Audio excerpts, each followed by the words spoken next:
California is now on the front line in a battle for power in Congress ahead of next year's midterm elections. Today, Governor Newsom urged Californians to fight fire with fire, unveiling his plan to counter Texas's redistricting plan. John Fenolio joins us live from the KTLA News Center with the latest on the fight for power. John?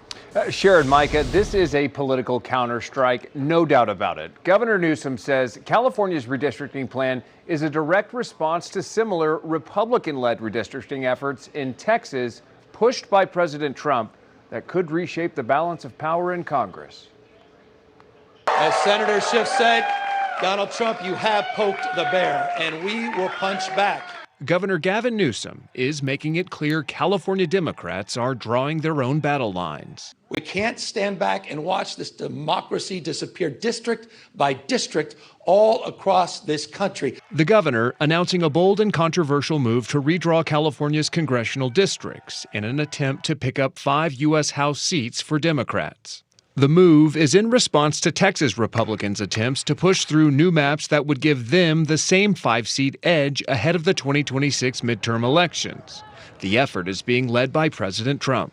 We're doing this in reaction to a president of the United States that called a sitting governor of the state of Texas and said, find me 5 seats.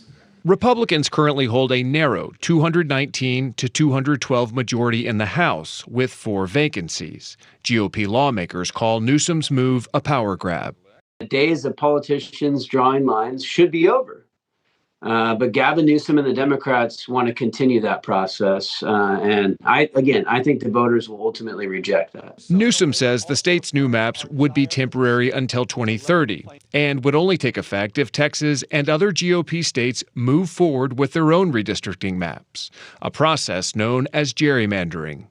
California's maps must also first be approved by voters. The new maps are expected to be released Friday. State Democrats, who hold a supermajority, plan to fast-track approval next week, allowing lawmakers to declare a November 4th special election, at which point Newsom says it will be up to voters to decide.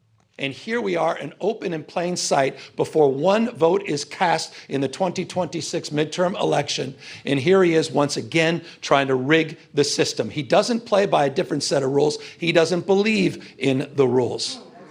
And as a consequence, we need to disabuse ourselves of the way things have been done. It's not good enough to just hold hands, have a candlelight vigil, and talk about the way the world should be. We have got to recognize the cards that have been dealt, and we have got to meet fire with fire.